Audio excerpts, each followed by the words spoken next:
Hi folks, today I'm going to demonstrate how easy it is to install the Edge Click Connect keyboard case from Brenthaven.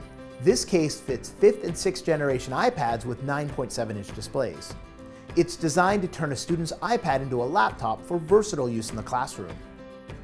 This case features a detachable keyboard and installs in 45 seconds or less.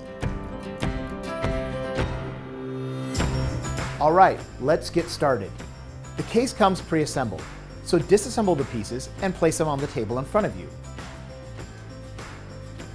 Fully slide the iPad into the case's inner sleeve. Insert the top left corner of the inner sleeve into the rugged outer shell, making sure that the headphone jack lines up with the hole in the case. Pulling back on the lower left corner, slide the inner sleeve under the rubber edge of the outer shell. Then continue with the lower right and upper right corners in the same way, massaging the edges into place as you go. Then simply snap the magnetic keyboard connector into place on the left edge and you're ready to go.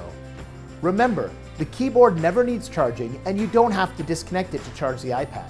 If you haven't picked up your Edge Click Connect keyboard case yet, head over to Brenthaven.com to request a sample unit.